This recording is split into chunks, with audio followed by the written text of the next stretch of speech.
ด่วนที่สุดตอนนี้น้องธิดาลาวเดินทางไปฮอดบ้านเกิดเมืองนอนญาติพี่น้องพากันจัดผ้าสีสู่ขวัญให้น้องธิดาลาวอึกกระเริกใหญ่ที่สุดในหมู่บ้าน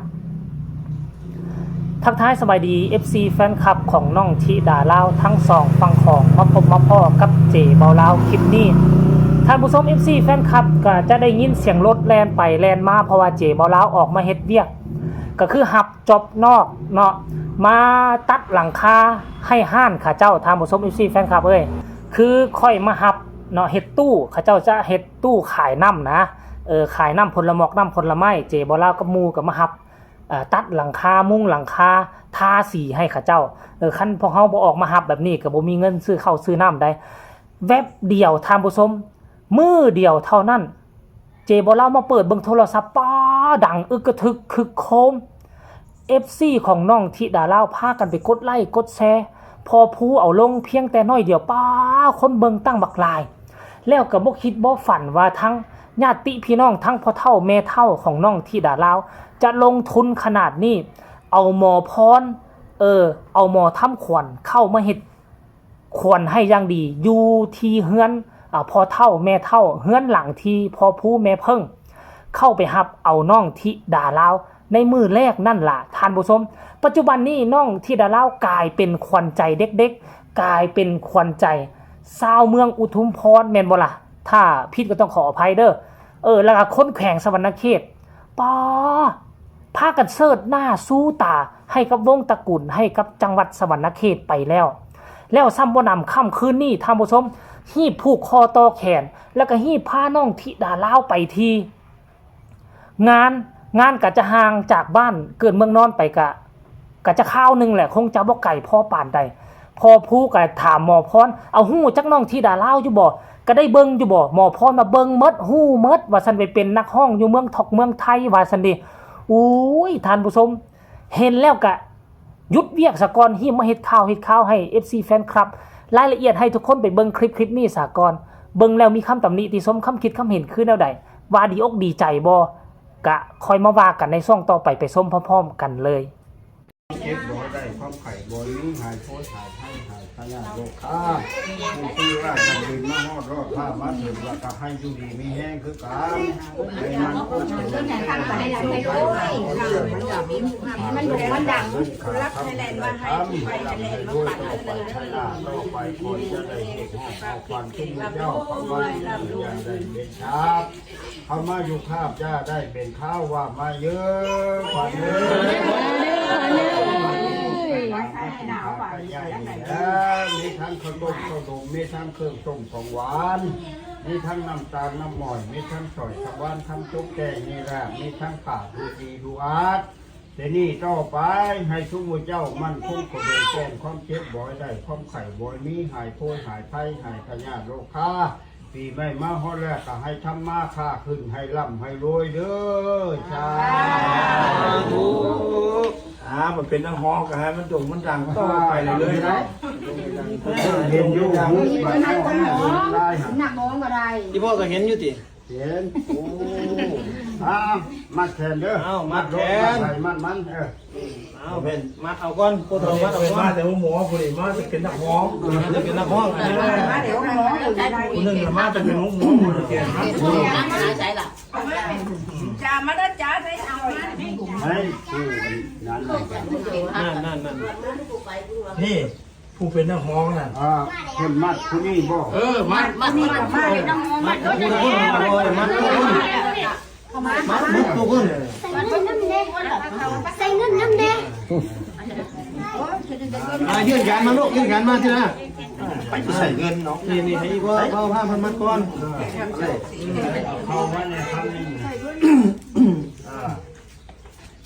ได้ละใครได้แล้วยังจะเขาให้ดีแค่ค่อยเป็นไว้ได้ข้าวไข่บ่อยได้ผู้ที่เป็นเอาห้องต้องไปเป็นนี้ก็ให้ดีพอเข้าไปแล้วมาปลูกขันหัวพร้อมขันไว้ให้เจ้าอยู่ดีแน่เลยล่ะเด้อเขาเจ็บเจ้าจะได้เขาไข่เจ้าจะมีไข่ขายขาดพญาติขายหายเขาไปเป็นนักฮ้องอยู่เมืองไทยท ก็ให้เจ้าดวงเจ้าดังให้มีผู้หักผู้แพงให้มีผู้เบิ่งผู้แย่งให้มี FC ละลายเด้อล่ะเด้อมันเงินใครเข้ามาลูกมันเงินมาต่อฝั่งนี้ ลงมาแล้วนี่ ของผมแล้วใส่กล้วยใส่กล้วยเอาปฏิหารคนดีปัดเขานี่ละเอาเท่านี้ละมาเบิ่งนี่ละเบิ่งแล้ว เป็นจังไดทุกคนได้ส้มเลยบ่เป็นภาพบรรยากาศที่ค่อนข้างว่าซื่นมื่นคือคนลาวนี่เป็นคนพิเศษในเรื่องผูกคอต่อแขนนี่อยู่ในชีวิตจิตใจเรียนจบกับผูกคอต่อแขนจบม.6 จบป.6 สิต่อม.1 กับผูกคอต่อแขนจบป.6 สิไปเรียนต่อมหาลัยก็ผูกคอต่อแขนจบมหาลัยก็มาผูกคอต่อแขนไปสมัครงานได้การในงานก็ผูกคอต่อแขนเป็นไข้บ่สบายก็ผูกคอต่อแขนออกโรงพยาบาลมาก็ผูกคอต่อแขนเกิดใหม่ก็ผูกคอต่อแขนแต่งงานก็ผูกคอต่อแขนสรุปแล้วอีหยังก็ผูกคอต่อแขนหมดซึ่งมันเขาเอิ้นว่าหยังก็ความเชื่อส่วนบุคคลของกลุ่มตระกูลไทยลาวของพวกเฮาเนาะบ่ว่าจะเป็นอีหยังก็ผูกคอต่อแขนโดยเฉพาะคนลาวแล้วก็คนภาคฝั่งอีสานพวกเฮาจะมีประเพณีสืบทอดกันแบบนี้ตลอดมาท่านผู้ชม FC แฟนคลับอันนี้ก็คือเรื่องราวมหัศจรรย์กลายเป็นคนดังประจำตำบลไปแล้วประจำอำเภอไปแล้วปัจจุบันนี้นะอำเภอที่น้องธิดาลาวอยู่บ่แม่นประจำอำเภอใดประจำประเทศลาวไปแล้วบ่มีศิลปินลาวคนใดเนาะที่จะมาโด่งมาดังอยู่เมืองไทยถ้าย้อนหลังไปประมาณ20ปีก่อนเคยมีอเล็กซานดราคือลุงใหญ่เอ่ยถึงมื้อนั้นนะแสดงหนังเพลงรักริมฝั่งโค้งน่ะนอกจากคนนั้นแล้วก็บ่มีคนใดเลยที่จะเป็นศิลปินลาวที่จะมาสานสัมพันธ์แล้วมามีชื่อเสียงมาโด่งมาดังอยู่ทางฝั่งไทยนี่นะก็มีแต่น้องธิดาลาวแหละเนาะมันอาจจะเป็นประวัติศาสตร์ซ้ำห้อยหรือบ่ในรอบเกือบ20ปีน้องธิดาลาวนี่แหละจะเป็นตัวเสื่อมสัมพันธ์ระหว่างไทยและกับลาวและจะเป็นนักร้องคนที่2ของประเทศลาวที่จะไปโด่งไปดังสร้างชื่อเสียงให้แก่บ้านเกิดให้แก่ประเทศชาติบ้านเมืองเนาะน้องจะไปถึงจุดนั้นได้ก็ต้องอาศัย FC แฟนคลับบ่ว่าจะเป็นคนไทยคนลาวบ่ว่าจะเป็นคนลาวคนทะเล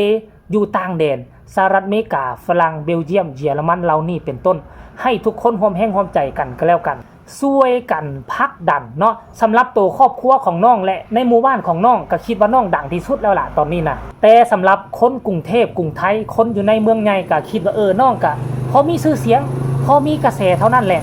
แต่ว่าตัวญาติพี่น้องของน้องธิดาลาวและในฐานะที่ค่อยเป็นคนลาวค่อยก็คิดว่าน้องดังที่สุดแล้วแต่บ่ได้เอาไปเปรียบเทียบใส่กับ FC บ่ได้เอาไปเปรียบเทียบใส่กับศิลปินคนอื่นนะอันนี้เฉพาะเจาะจงเฉพาะตัวน้องจะเห็นได้ว่าปัจจุบันนี้น้องข้ามฟังไปที่ประเทศลาวไผได้มาจับมือถือแขนไผได้มาถ่ายรูปถ่ายห้อยกับน้องธิดาลาวก็คือโชคดีที่สุดแล้วล่ะตอนนี้นะเดี๋ยวค่อยสิติดตามมึงอีกประมาณ 6-7 โมงนี่เจบ่ลาวก็จะเฮ็ดเวียกสำเร็จแล้วแหละแล้วจะกลับไปตั้งตาเฮ็ดคลิปจะติดตามทุกฝีก้าวว่าน้องไปขึ้นเวทีอยู่ประเทศลาวจะเป็นแนวใดแล้วค่อยมาว่ากันในคลิปต่อไปสำหรับคลิปนี้ขอกล่าวคำว่าสบายดี